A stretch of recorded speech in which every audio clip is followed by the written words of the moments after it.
Kindly for joining us on the I Love CVille Show, our studio on Market Street in downtown Charlottesville. Today's show is loaded with local content that we hope will educate, entertain, and enlighten you on your lunch hour, or if you are enjoying this podcast at your leisure outside of its daily 12:30 to 1:30 slot. A lot we're going to cover on the program, including a $24 million transaction, a block and a half, let's be realistic, 3 blocks from us, Judah? 4 blocks from us, the Quirk Hotel. We'll talk about this from how does it impact the city of Charlottesville. We'll give you the details of the transaction. A New York City hospitality group has paid $24 million for the second iteration of the Quirk Hotel, a hotel that was birthed by the Ukrops family and some investors. The Ukrops family, of course, from Richmond. They come to Charlottesville and they open a hotel at, frankly, the worst time maybe in American history, right at the start of the pandemic in March of 2020. This hotel has been quite costly for the Ukrops family and its investors. And on Monday, this past Monday, this investor group, 31 of them, have divested ownership of an 80-room boutique hotel. I'll unpack that for you today. I also want to talk on today's program about Jim Andrews, the chairman of the Albemarle County Board of Supervisors. He gave a quote to local media. His quote I find out of touch. Mr. Andrews, I have tremendous respect for you. You're the chairman of the Board of Supervisors of Albemarle County, Samuel Miller District. You've come on this network in months past. Anybody who's willing to put their neck on the line in local government, props, kudos for trying to do what's best for this community. We don't have to see eye to eye, and I can still respect you as a person. Albemarle County's Board of Supervisors, they agreed to raise the personal property tax rate last night. Ned Galloway alluded to this when he was on the show yesterday, the Albemarle County supervisor. When he was literally across the street from me, I said, well, this tax rate's going to increase, and lo and behold, it did. Then Mr. Andrews talks to local media. I'll relay the quote that he gave media, which I think is a microcosm of local government perhaps being out of touch with current economic conditions that we are all facing right now. We'll talk Piedmont Virginia Community College. Piedmont, ladies and gentlemen, has issued a statement to the Louisa County Board of Supervisors. And this statement says, look, we need the funding from you, Louisa County, the funding that you are holding hostage because of this movie that we allowed to air on campus when it came to Palestine and all the warfare that's going on in the Middle East. Louisa told Piedmont, we're not going to give you this money, this taxpayer dollars, until we get a statement from you of what you are doing to prevent anti-Semitism on your campus. Now Piedmont's issued a statement. Is it enough to get the money from Louisa, the funding, back on track? That story on today's show. We got a business that's for sale. We are in the business brokerage space. That division, Charlottesville Business Brokers, if you can get that logo on screen, Charlottesville Business Brokers online at charlottesvillebusinessbrokers.com. The business is Monticello Motors. It has traded hands a couple of times. We'll give you the nitty-gritty of this opportunity on this program as well. And we'll talk UVA from an honor code standpoint. The honor code committee at the University of Virginia, it's a group of students, is considering seriously banning AI detectors as evidence for cheating. What does that mean? Well, if a student uses ChatGPT or artificial intelligence to write a paper and then submit it, if a professor has a detector of any kind that says, hey, not so fast, my friend, this was not your writing.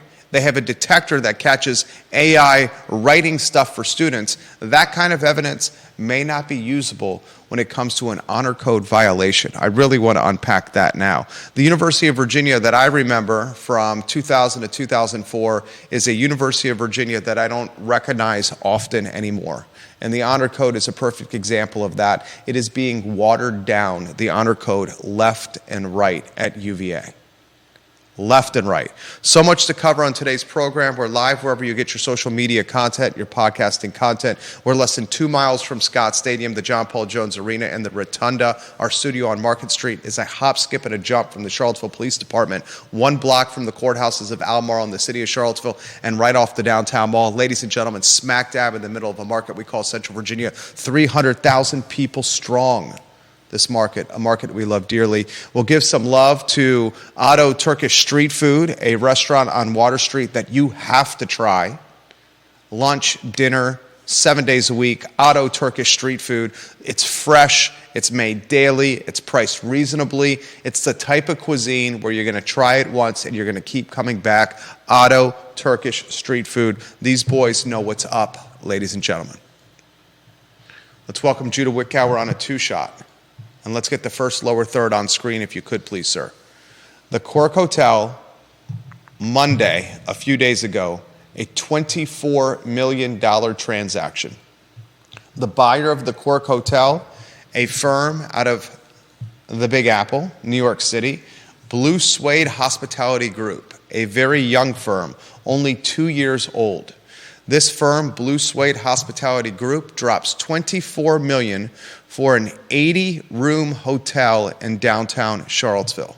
The buyer of this hotel has other properties, 4 of them to be exact, 2 in Miami, 1 in Memphis, Tennessee, and 1 in Ann Arbor, Michigan. They penetrate the Charlottesville market with the purchase of Quirk on West Main Street, basically downtown Charlottesville, a Tony, a chic, an upscale, a sexy hotel property. It's got a rooftop bar with views that are to die for. There's only one spot in the city of Charlottesville that can compete with the rooftop views of the Quirk Hotel, and that's the rooftop bar at the Graduate Hotel on the UVA corner. And folks, Quirks are better than the Graduates. Now, let's break down this deal. $24 million. Let's try to put this in perspective. Well, some basic math. If there's 80 rooms, and we know rooms are how hotels make their money, then that is $300,000 per room. Think about that. 80 rooms in the hotel, $24 million transaction, $300,000 per room. The reality of the hotel business, the restaurant and the bar scene associated with these hotels, the art gallery associated with this hotel, these points of sale hemorrhage money. That whiskey jar, that whiskey bar next to the Quirk Hotel, that hemorrhages money. The rooftop bar hemorrhages money. The gallery hemorrhages money. These restaurants and bars and other points of sales like gift shops that are attached to hotels, sexy ones, they are utilized as pomp and circumstance, window dressing, or brand appeal. They are not true revenue generators for the property. How they make their money is the booking of rooms, and they have 80 to book here. The buyer is a firm that is a tech company disguised as a hotelier. And this tech company, Blue Suede Hospitality Group, is going to come to Quirk, Charlottesville, and they're going to implement very quickly advanced technology. That technology is going to have contactless interactions. It's going to have keypads on doors that are not tied to keys at all. It's going to be codes or swipes of some kind to get in the doors. And they're very quickly going to utilize their technology to try to trim the staff overhead at Quirk, Charlottesville. 91 employees on the roster for this particular location in Charlottesville. 91. And if you can cut that 91, that staff of 91 people down, because you start utilizing advanced technology to manage your property, then you start fattening and improving profit margins. The new owner of this hotel has already indicated that the hotel will be rebranded. It's not going to be Quirk anymore. Interesting wrinkle on that. The Ukrops family, who launched the Quirk brand in Richmond, they have a hotel in Richmond. They have art galleries in their hotels. As part of this transaction, the Ukrops family insisted that the Quirk Art Gallery and the Charlottesville location stay the same or transition with the purchase. The rebranding, the name change is going to happen with the hotel, but the Quirk Art Gallery is going to stay there. I want to give some props to two extremely talented commercial brokers of Tallheimer, Johnny Pritzloff and Jenny Stoner. They represented Blue Suede Hospitality in this transaction. Stoner and Pritzloff are creme de la creme when it comes to commercial in this market. Nice little payday for Pritzloff and Stoner, certainly there. I'm very curious to see the elevated nature of this brand, what comes to market. I would expect that this Manhattan hospitality group is going to try to further fatten margins by raising room prices even more, and the Quirk prices are not cheap by any means. And for them to do that, it's not just going to be a technology play. They're going to have to bring true value proposition to get room rates even higher. The management group, here's a story for you. The management group that runs Quirk Charlottesville, it's called Retro Hospitality. So let me unpack this for you.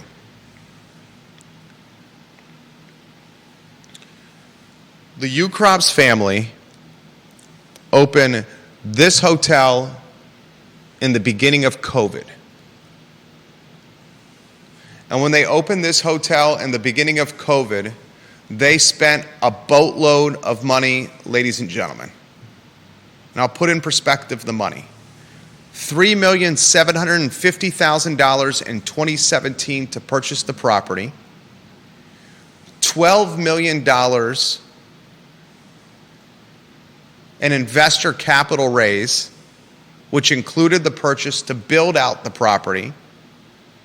Another $5.3 million raised in 2018. When they opened in March of 2020, they had to immediately close for 3 months because of the pandemic. Worst time to open in American history. They then had to go back to their investors and ask for another $500,000. Do we think that this investor group of 31 people is going to make any money here with the $24 million sale? I do not. I think, in fact, they're probably taking a bath. But sometimes you cut your losses and you save yourself the opportunity costs of stress, mental anguish, and the space of thinking in between your ears, which allows you to go on to another project and recoup that money. Quirk, the Ukrops family and the Quirk investor group in Charlottesville started with a Hyatt management team. So for the first 2 years of running this hotel in Charlottesville, they used Hyatt to manage their hotel. They owned it, but they outsourced the management. After 2 years, they said, peace out, sayonara to Hyatt, and they brought in Retro Hospitality. Retro Hospitality was the same hospitality group that had the dairy market contract for a period of time during COVID. In fact, the head of Retro Hospitality, his name is Paul Cooper. He's come on this network. Smart guy, runs Retro Hospitality. This hospitality group, Retro Hospitality Group, is based out of Richmond, and they're managing the day-to-day operations of the Quirk Richmond brand. Retro Hospitality is losing the contract for Quirk Charlottesville in June of this year. That could be another built-in efficiency to fatten margins for the Manhattan purchaser. So I see 3 potential options here. The management of the hotel, whether they bring it in-house or they choose another group where they can improve their margin. 1. 2, the technology play, what they're really good at, which is going to keep them from having to staff 91 people on the roster. People are going to lose their jobs here, folks. And 3, I think they're going to improve the brand or try to improve the brand, try to improve the customer experience, add val prop to the customer experience to charge more per night at the rooms. 80 rooms. It's a very unique time to open a hotel. There is another development company called Heirloom Development that has currently plans in play for an apartment tower next to the Omni Hotel. How many apartments was it? We talked about it last week. Was it 160? Can you look at some previous PTI headlines, Judah, and give me that number? Yeah. Thank you very much. And this Heirloom Development Group, an out-of-market developer, they're the folks that developed the building by Blue Moon Diner. They reimagined Blue Moon Diner, and they built those apartments above Blue Moon Diner. They are pivoting their plans for that apartment tower next to the Omni Hotel and are considering building a hotel themselves. In fact, it's gotten so down the road that it's in front of government and local officials in City Hall right now. So here you have a $24 million purchase from a Manhattan hotelier who's basically betting my improved technology, perhaps a different kind of management team, and improving the brand through some marketing and some improved customer experiences. I'm going to raise the rates, the rates of the rooms. Those three strategies, maybe we're going to make our money back. They're doing it at the exact same time Heirloom Development is talking about bringing a hotel to market. If you have a thumbs up on those numbers, that would be huge for me. Still looking. Thank you. One other interesting wrinkle here. Paul Cooper of Retro Hospitality, he offered very straightforward commentary of the hotel business in Charlottesville. He said this: with Quirk Charlottesville, there were 31 investors in this hotel, along with the Ukrops family. Way too many cooks or chefs in the kitchen. When you have 31 people on a deal, that sounds like a cluster duck, quack, quack, quack. He also said that the Charlottesville hotel market, this is a hotel management guy. He said the Charlottesville hotel market has not recovered. He said Quirk Richmond has maintained a 76% occupancy rate so far. He said in Charlottesville, that number is significantly lower. He also said the Charlottesville location required more staff, 91 people, to Quirk Richmond's 85 people. So he's saying that Richmond has a better occupancy rate and less staff when compared to Charlottesville.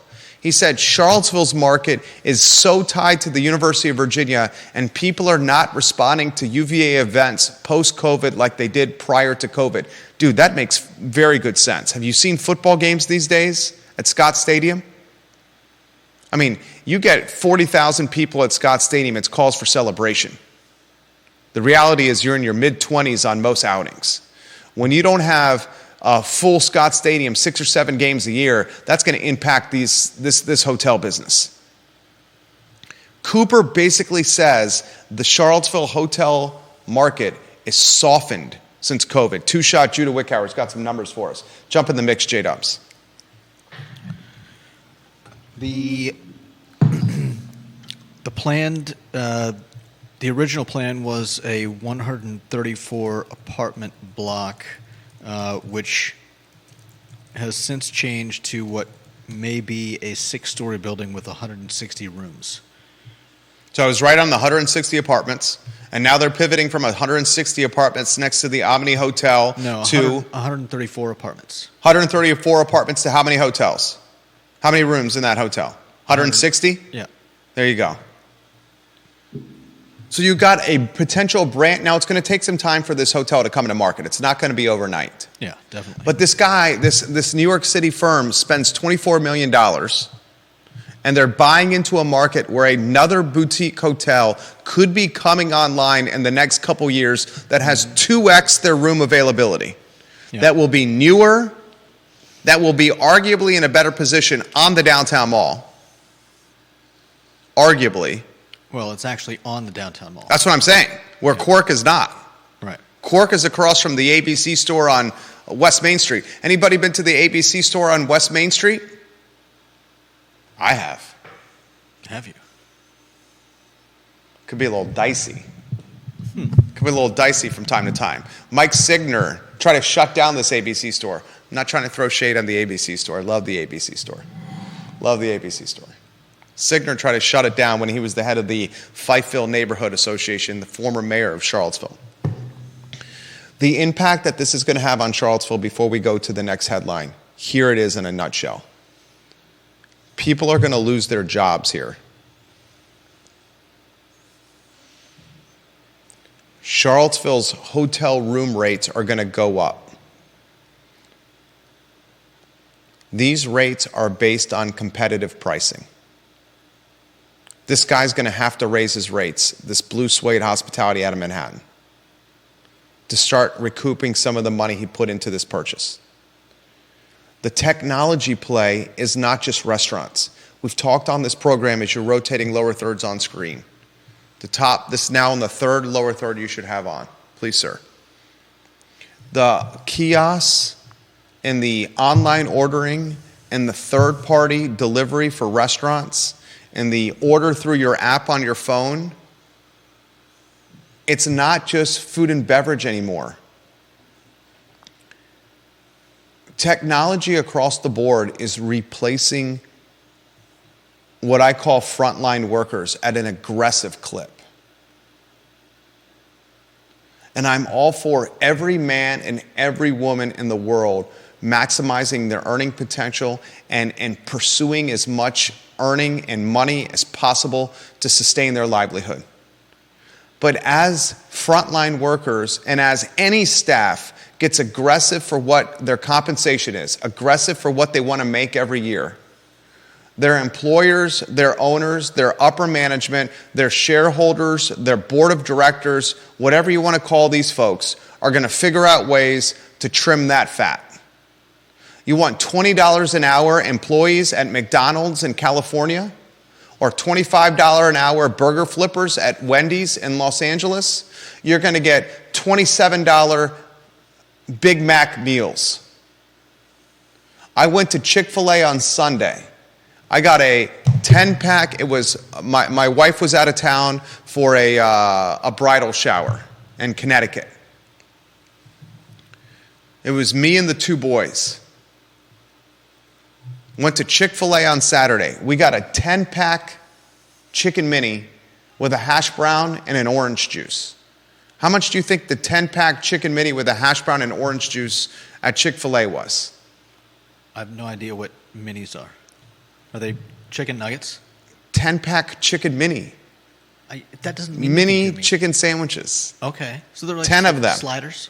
Yeah, sliders is a great description. Are they like one bite? Well, my 17-month-old has really tiny hands and a small mouth, so it takes him about 6 bites. Our 6-year-old has larger hands and a bigger mouth, so it takes him 2 bites. Yours truly can do it in 1, maybe 1.5. How much you think a 10-pack chicken mini, OJ and hash brown cost us? I'm going to say $14. $18. $18. $18. She said it was like $17.90 something. I go, is that for the 10-pack chicken mini? She goes, yes, the meal, sir. I said, okay. Man. You want folks to pay, you want folks to earn, I want everyone to make as much money as possible. No one in the meme accounts misconstrue what I'm saying here. Make as much money as you want. Go after as much money you want. I'm a capitalist. But the flip side of that is folks are going to look in ownership on the board of directors, stockholders, CEOs, C-suite, whatever you want, are going to utilize technology to try to replace you. And that's what's going to happen here. The rates are going to go up in this hotel, and that's going to trickle over to other properties. And when this other hotel comes on market, if it does with Heirloom Development, the one by the Omni, which I think that's where he's going now, get ready for even more aggressive hotel battles. And I'm going to tell you right now, when a guy that's in a developer position switches from 134 apartments to 160 hotels, he initially had an apartment complex of 134 apartments. 134 apartments on the downtown mall would have been bona fide, and it would have appeased a group like Livable Charlottesville, the urbanist policy group that's trying to push, that's the primary pusher of upzoning. This developer said, Jesus, I don't want to deal with this. I'm going to make this hotels and try to make as much money as possible. He said no to the housing, apartments on the mall, and said, give me hotels. And some people would make the argument, well, when you have inclusionary zoning criteria and restrictions, well, this is what Charlottesville's doing. A project that is 10 units or more, 10 units or more, a housing project, 10 units or more, 10% of that housing stock, whatever you're creating, has to be affordable housing tied to area median income for 99 years. Or fork over money to the city. I don't think that's an option.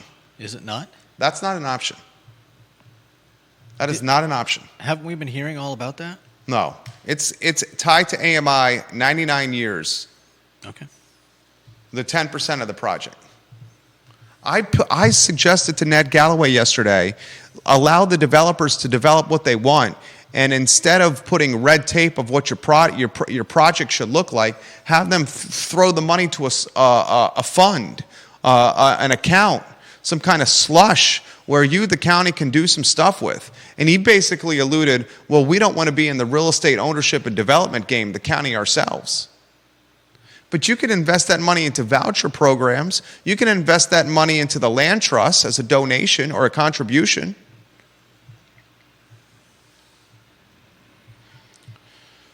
Oh. Tom Powell, Jon Snow, Neil Williamson, hello. Newspapers and TV watching the program. Janice Boyce Trevelyan. Andre Xavier, we got to get to his comment. Andre Xavier's in this business. Andre Xavier is in this business. Get Andre's photo on screen. The power rankings are at ilovecville.com/viewer rankings. ilovecville.com/viewer rankings. Folks, offer your commentary now about this transaction. I'll relay it live on air. Albert Graves, I'll get to your comments. Deep Throats, I'm going to get to your comments. Anybody else, I'm going to get to your comments. Andre Xavier does this professionally for a living. Is it live? What? His photo, is it on there? I've got to go find it. All right, go find it. Andre Xavier.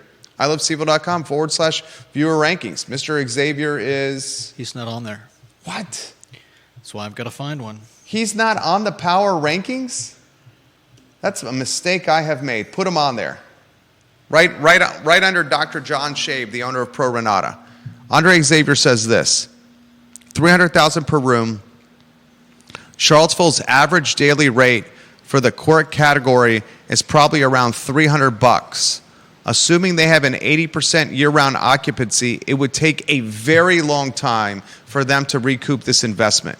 Maybe it is a real estate play where depreciation, a 1031 play, or something like that. We talked about 1031s earlier this week, a like-kind exchange, a Starker exchange, where you're trying to shelter gains by rolling your money into another property. I don't think it's a 1031 in this scenario because this hospitality group is only 2 years old, so they're so youthful, they haven't done transactions like this to 1031.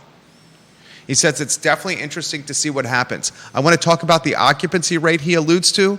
Cooper, the hospitality manager of Quirk Richmond, the guy who's running the day-to-day with his restaurant hospitality, he says the Richmond location maintains a 76% occupancy so far this year. 76% occupancy. He said the Charlottesville one is way lower. So Deep Throat, this is right up your alley. Yeah, Jesus, Deep Throat just said, I think Andre is high in the occupancy. Deep Throat, we're ESPN right now.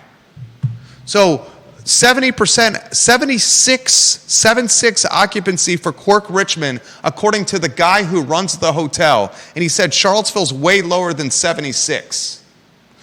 Andre just built a model with an 80% occupancy, and he says it's going to take effing forever for them to recoup their money. Was the 76% number for Richmond? Yeah. Yeah, not Charlottesville. That's what I just said. Okay, sorry. 76 is for Richmond, and Charlottesville's way lower. Yeah. Way lower, Charlottesville. To the point where the dude is saying, the guy who manages hotels for a living, day-to-day operations, that the Charlottesville market is soft. And there's more hotels being built. All right, let's go to Deep Throat. Deep Throat's in the finance business. Give me your comments, folks. I'll relay them live on air.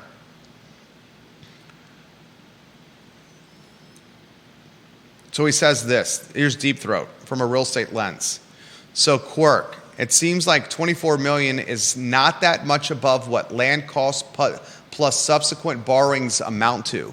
Somewhat surprised, honestly, at $300,000 per room. CoStar reported national average for single asset sales at $225,000 per room. But Quirk seems more like luxury in a market that seems to be attracting more new build of hotels. And CoStar reports average for luxury properties at $800,000 per room. Deep Throat says this. So what is curious to me is that this property is trading for what I would consider a mediocre price. At the same time, you have another developer abandoning an approved multifamily project, the Apartments by Omni, which we just talked about, in favor of a hotel. Somebody's got it wrong. Or, he says, Quirk management was a mess. And he said he stayed at Quirk Richmond. It's way cooler than the one here.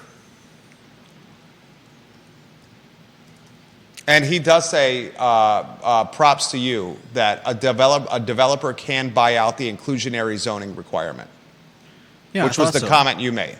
I've been reading a lot about, I'm seeing a lot about that in some of these articles. So I stand corrected. I apologize. Good call on that. Thank you for holding me accountable there. Because didn't one project raise their what do you call it? They raised it from, I think they were initially offering something like $460,000, and they upped their. This might have been for the hotel project over by UVA, the one on JPA, or I don't know where the street is, but the big one that everybody's up in arms about. I think they upped their donation to $1 million to the city. Nice. I like. Yeah. Dude, keep bringing the ammunition, homie. The one Judah's referring to up there proper, but that was under the old zoning. Yeah. Is what he's saying. The hotel, dude, in the last,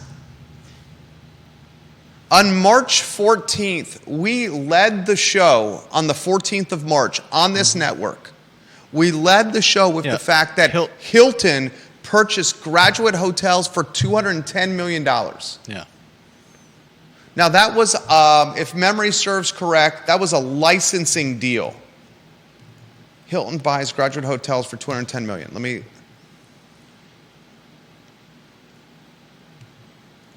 I'm doing this on the fly.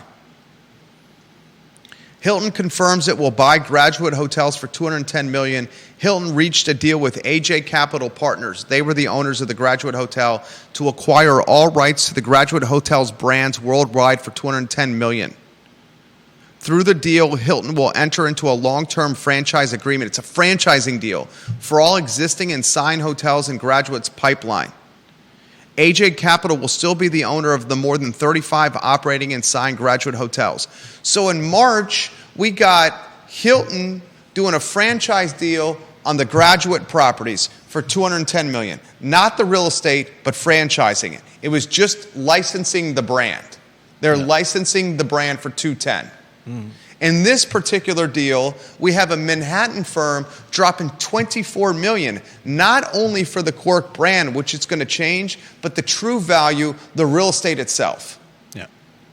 And we have Heirloom Development next to the Omni Hotel scratching its hard work, significant sunk costs and skin in the game on a 134-room apartment next to the Omni and saying, peace, I'm effing out of this 134-room apartment tower, and instead, I'm going to do a Bone 60 hotels instead on the mall. Yeah.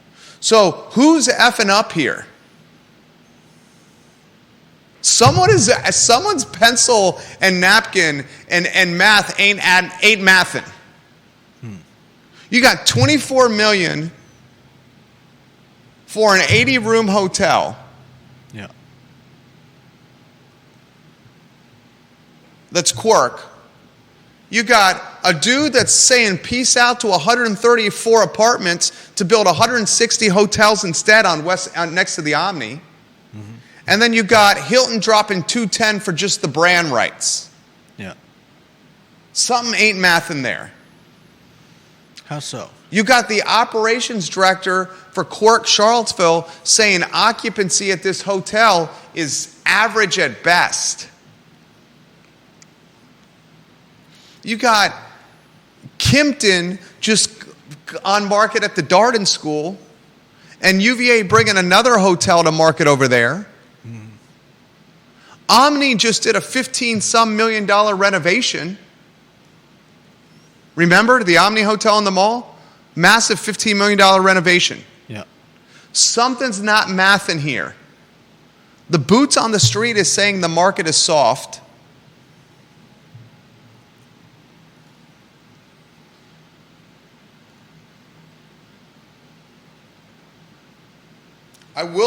Before I get off this topic, I will say this. This scenario, what's happening with this Manhattan guy coming in and bringing in his technology, this is another kick in the nuts for frontline workers. Yeah. Especially they're going to have to keep some staff. I mean, obviously, computers aren't going to clean the rooms. They're not going to cook meals. But it sounds like they'll definitely be cutting a large portion of their front desk staff. Yeah. You know those Airbnbs? The Airbnbs where the owner's not even on site, that has the technology on his phone to let you in the house? Right. I got your money. Mm-hmm. I got the code. What time you're getting there? All right, I'm going to use my phone to let you in. I mean, you're in the house. I got cameras to watch you and make sure you're doing the right thing. I don't know about that. Why you need a front desk? You will need somebody there. What? The bellhop to help you with your luggage? No. Maybe the parking attendant? You certainly aren't going to need a deep front desk. Your call center can be outsourced. It doesn't have to be on site. We got one client who's in the virtual assistant business that's basically trying to use his network of virtual assistants overseas, targeting local businesses and saying, I got these VAs that can replace your staff. Right? Yeah. They work. You got the Manhattan, the New York City fried chicken place Deep Throat was telling us about that got rid of their host stand and their cashier, and this fried chicken place in the Big Apple has got an iPad stand with an iPad on it, and someone in Taiwan on an iPad through Zoom saying, welcome to the fried chicken place. Where would you like to be seated? You need to work on that accent. What's the accent of what's the accent instead? Yeah. How can I help you, sir? What are you needing to do today? Can I get you a tasty? What's the guy from The Simpsons? Apu. Yeah. Is that where you were going? Yeah, Apu. Yeah, that's you. You ripped that off from Apu. Who's your favorite Simpsons character? I haven't watched The Simpsons in decades. Mr. Burns for me. And this Mr. Burns? Dude, I know. I'm setting you up. I'm giving you a softball to go after me. Mr. Burns. This is where you counter. You would be. You would be, Mr. Yeah. That was a softball for you. I'm not going to go there. You're too kind. You're too kind. Neil says, Charlottesville and Williamson, his photo on screen. Charlottesville zoning ordinance allows an expensive buyout that can be prorated. One more thing from Deep Throat. The hotel building here is crazy. I get it that an investor could say we could use one more hotel here based on high rates and occupancy, but we have low rates, mediocre occupancy, and people bringing on tons of hotels. I don't get it at all. That's the point I'm making. That's my point. Do you see what the point? You're saying that they're building for something that may have already reached capacity, but we don't know it yet because the business hadn't picked up enough to fill it. There's a guy. Eventually, you're going to build past what you need, and we're already there. I know, but there's a guy that runs a hospitality group that does day-to-day operations. His group is called Retro Hospitality. He runs hotels day-to-day. He said the hotel market in Charlottesville is not recovered since COVID. Right. And despite that, there's hundreds of millions of dollars being invested into hotels. Scratch that. Billions of dollars being invested into hotels. Kimpton, $210 million. Mm-hmm. Now, granted, not all that's in Charlottesville. There's only one graduate in Charlottesville. This $24 million, whatever the dude pumps into this 160 hotel room project Heirloom, you got north of $1 billion coming, and the guy who runs the day-to-day operation saying the market is flat and has not recovered since COVID. Something is not mathing here, folks. You can't just keep raising rates. Right? Yeah.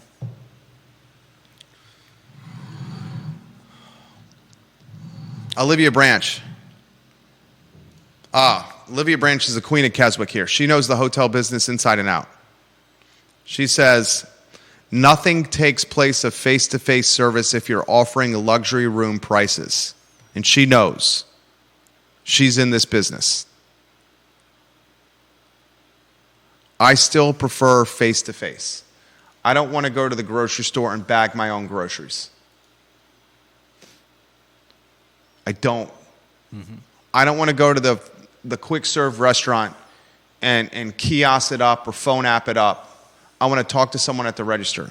But I'll tell you what, my wife doesn't want to do that. You don't want to do that. Sometimes I do. I'm an anomaly.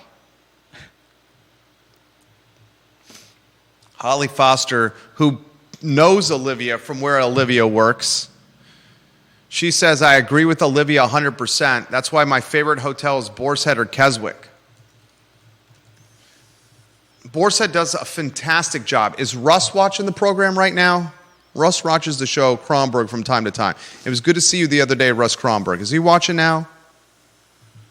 Boar's Head does a fantastic job of staffing its properties. But a lot of the team members are on short-term visas. Holly Foster and Olivia Branch. I relay this live on air.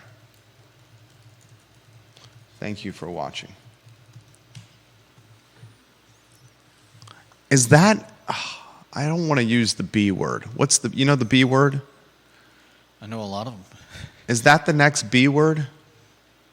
I'm not sure which one you're using here. It rhymes with trouble. Oh.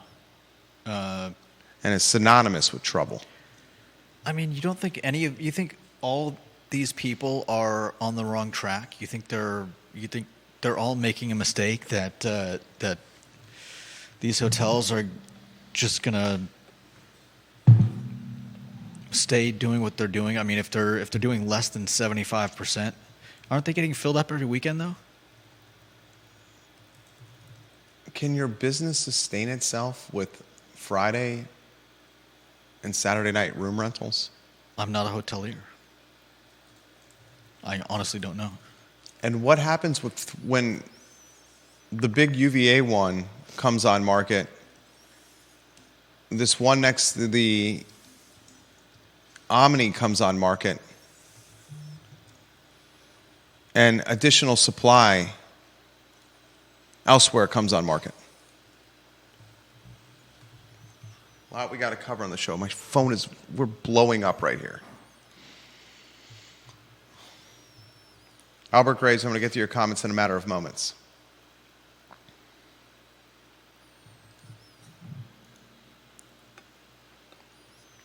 Albert Graves has this comment. Maybe the new owners of the Quirk are betting that the occupancy rate will go up with the opening of the UVA Data Science School and the Biotech School. I think that will impact occupancy. Strong comment. I mentioned this live on air. I think that will certainly impact occupancy. We've got other topics we want to cover on the show.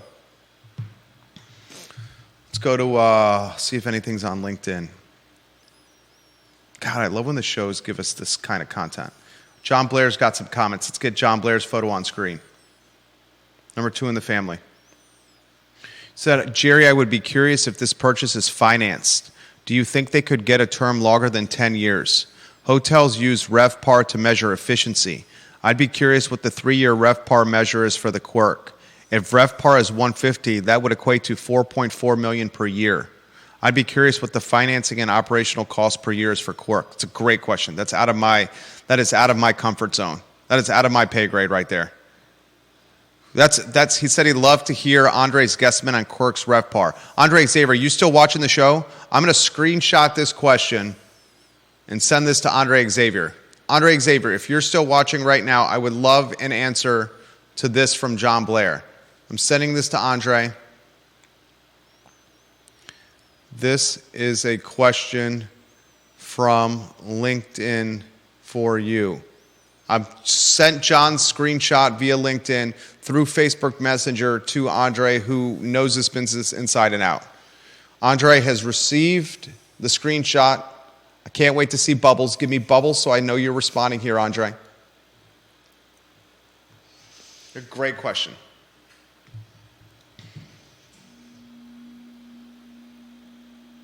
Deep Throat answers, I think the RevPAR chart shows you, hey.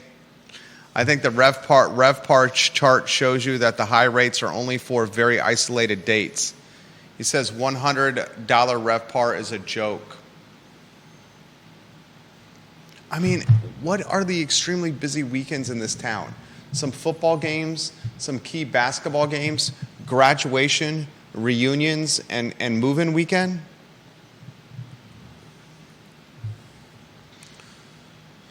All right, I got to get to some other news here. Put headline 4 on screen. I'll set the stage. You jump in, Judah Wickower. Louisa County Board of Supervisors at a meeting on Monday of this week. God, a lot of news happened on Monday. At a meeting on Monday of this week said, we don't like what Piedmont Virginia Community College is doing when it comes to anti-Semitism. They allowed the airing of a certain film. All right, you want to jump in here. Tell me the film. The film is called Israelism. I don't think that Louisa County is so much mad at PVCC for. We got bubbles coming from Andre Xavier for John Blair. I don't mean to interrupt. Anti-Semitism. I think they as they said in their statement, they just want clarification. They want a statement from PVCC on where they stand with anti-Semitism and all of that. And so I don't think it's so much that they're accusing the school of anti-Semitism as they want to know that they're not allowing this film because that's what they believe. But they want to hear from the school that they're not, that this isn't some type of play for propaganda. PVC, John Blair, you got bubbles coming from Andre Xavier to answer your question. I will relay them too as soon as these bubbles come through. PVCC has issued a statement. Louisa's Board of Supervisors has said, give us a statement. PVCC has responded to the demand. I said yesterday the exposure PVCC has is if other jurisdictions follow suit of Louisa, who is basically holding funding hostage, demanding that Piedmont issue a statement. Mm-hmm. This could be the same strategy utilized with Jim Ryan and UVA. Jim Ryan and UVA have done no statements when it comes to anti-Semitism and the safety and security of Jewish students on grounds. Nothing. And that's what's pissing off Razorblade Burt Ellis and the Board of Visitors. Mm-hmm. Piedmont's trying to get in front of this because of the very reason I said yesterday. If they don't get in front of this and issue a statement, other localities could do the same thing. Worse, other benefactors or donors can do the same thing. Hold money hostage. And the next time it could be somebody that actually has a significant... Bank. Has bank. Mm-hmm. This is what Piedmont says. Quote, we regret the decision by the Louisa County Board of Supervisors to withdraw funding from Piedmont Virginia Community College pending an in-person explanation. PVCC has served the community since 1972, benefiting hundreds of thousands of students who rely upon the college's affordable, accessible programs to support their career development. We ask that the board reconsider their decision as the college plays a crucial role in supporting the community. PVCC is committed to fostering a safe environment, freedom of expression. Like the board, the college condemns any discrimination in the strongest terms. End quote. What are your thoughts on that statement? You know, you would think that they could just You'd think the statement could have just been an honest answer to the question. Seriously. This is called word salad. It sounds. This is word salad. They kind of answer the question in the PVCC, this is word salad. in the last sentence, but they don't address the anti-Semitism, just the discrimination, and yeah, really, it sounds like. I mean, sadly, it sounds like they're mad that they're getting called out. But I don't think that PVCC is. I don't think there's anything anti-Semitic in what they're trying to do, and I don't think allowing the students to play a movie, which is why this is so baffling, because it seems like this is a very simple. Louisa is asking for a statement. PVCC gives a statement. The money's back on the table. Everybody's happy. Now, I feel like they're opening themselves up to, you said it yourself. Louisa doing this could open the floodgates of other people doing this. And the easiest way to head that off at the pass is just to release a statement saying, we do not support anti-Semitism. We do not support discrimination. This was a student-led movie that was put on, and we neither endorse nor condemn it. Sometimes things get political that don't have to, or they just get what? I mean, we've served the community since 19. Who cares? Yeah. But who gives a rat's tail? What does that have to do with how you feel about anti-Semitism and discrimination? Here's your statement. We're vehemently opposed to anti-Semitism. Yeah. We are champions of free speech, but we will protect our students first. Yeah. And we will always protect our students. And please, Louisa County, we need your funding and the funding from all jurisdictions because we help kids. Right. That's it. Instead, you give me ChatGPT mumbo jumbo. Yeah. Less is more. Yeah. History of the school. Thanks. Who gives a rat's tail? We protect our kids, and we put their protection first. I said this all the time here. What is the number one job for a school? Teaching kids? No. A number one job for a school is not to teach your kids. It's to maintain the safety of their kids. Because no parents are going to send a kid to a school if they don't think their kids are going to be safe. A number one job for any school is safety of the kids. Number two job for a school, if there's transportation involved, get them to and from the school safely. And then three, teach them. If the kids ain't safe, people aren't going to go to the school. Andre Xavier says this. Are you ready, John Blair? Show's on fire today. I hope you guys appreciate the show. We work our tails off for you. This is from Mr. Xavier. John Blair is correct. RevPAR is the metric used to measure how well a hotel is doing financially. I would not know the Quirk numbers. Paul would be the one to know. Sorry for not having a better answer on that. I respect Andre's straightforwardness. Paul Cooper would certainly know. I may reach out to Paul, although I think Paul would be hesitant to offer more commentary on this, considering he's still managing Quirk Richmond. Aren't they still managing Charlottesville too? At least in the Till interim? June, and then they lose the contract. Are they losing the entire contract, or For Quirk Charlottesville. Okay. Yeah.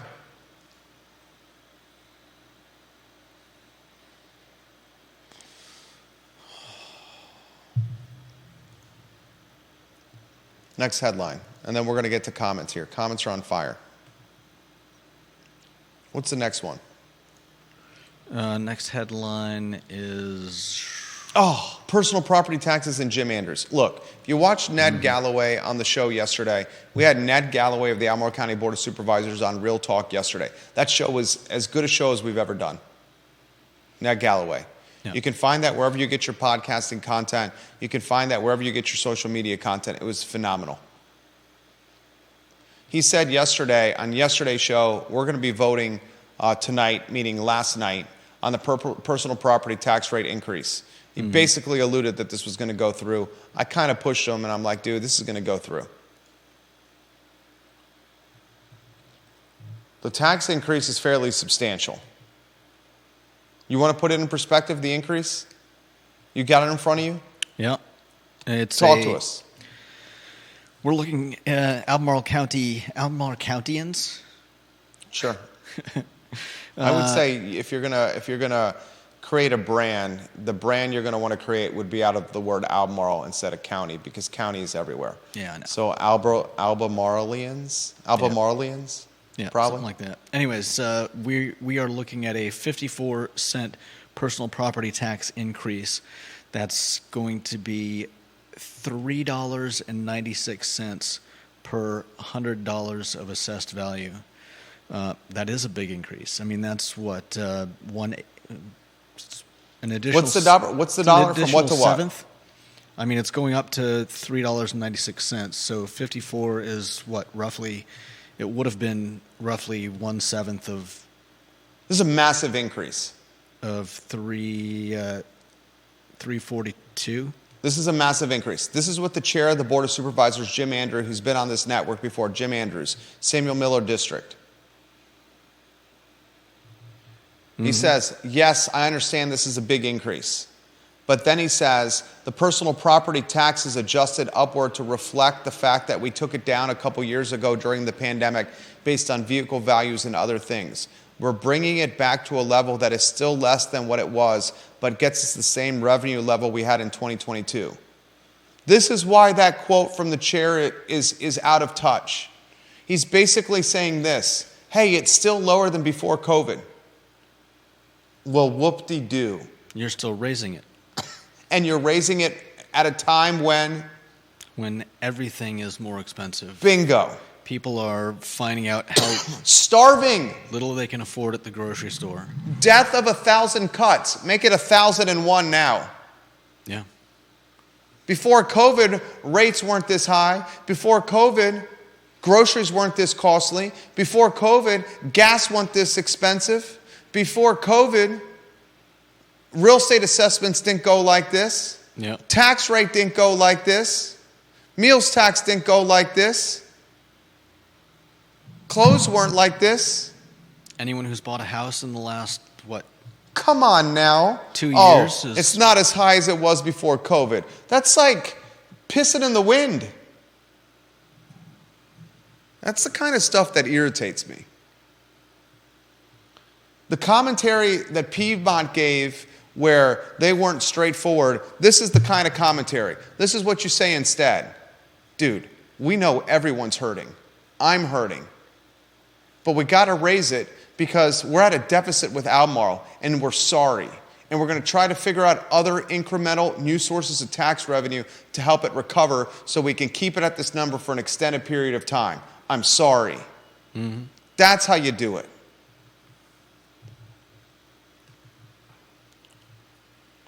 Couple of items out of the notebook. I'm going to go to the Monticello Motors. We're in the business brokerage business. Is it too much to ask for the CBB logo on screen? I think I can get that up there now. CharlottesvilleBusinessBrokers.com. It's our business brokerage division. We just sold Croby's restaurant, Avon Extended. The new buyer will let you know what's. I got it. The new buyer will let you know what's coming there. That announcement should be coming soon. Our client. Monticello Motors is for sale. Monticello Motors is for sale. Monticello Motors is on Route 29. It's got a fantastic location. This was previously owned by friend of the program, David Trecarici. He and his wife ran Monticello Motors. Chris Kabash, friend of the program, was the car buyer for David Trecarici at one time. Know those guys extremely well. Had a conversation with David Trecarici this morning. Nice. He had a conversation with my wife and I and our youngest son. Great to see David. Had a conversation. When was Chris Kabash in the studio? A couple days ago? Yeah. The asking price is $125,000. You're interested in buying Monticello Motors, reach out to us. We'll see if we can broker a deal here. There's upside and opportunity here, but it's probably best suited, and I'm going to be straightforward and frank, for an owner-operator. There's an opportunity for you to learn the car business and have some on-site transitional training. This is an opportunity here for someone who wants to be self-employed. And I can help you purchase this business. $125,000 ask. Should we save the honor code and AI detecting till tomorrow's show? Yeah, I think so. Give them a tease of what it is. We got the Kyle Miller Show coming up soon. Basically, the Honor Society, is that what it is? The Honor, something like that, at UVA are... The Honor Code Committee? Yeah, something like that. They're kind of like a judicial committee, and they're trying to decide whether or not to ban AI detectors being used as evidence against a student, which I think is probably wise. Though, what? I'm shocked that you're taking this. It's notoriously erroneous. I had conversations over the Easter weekend with a UVA professor, and he indicated to me that we cannot keep up with this already. And we know it's rampant. We know that it's being utilized, and it's unchecked and out of control. His exact words. Okay. But if... Basically just going to say computers and artificial intelligence can write papers, and teachers and professors they're not and saying that. The problem is that this would be a good show for tomorrow. The problem is that the AI detectors are unreliable, and so using unreliable evidence, allowing unreliable evidence against students is a slippery slope. We'll try to manage that slippery slope on tomorrow's edition of the I Love CVille Show. He's Judah Wickower. He crushed it today. My name is Jerry Miller. It's a program that just talks about Charlottesville, Albemarle, UVA, and Central Virginia. And we thank you kindly for joining us. The Kyle Miller Show is up at 2:15 p.m. And he's got a pretty fantastic entrepreneur and businessman as his guest. So long, everybody. Thank you.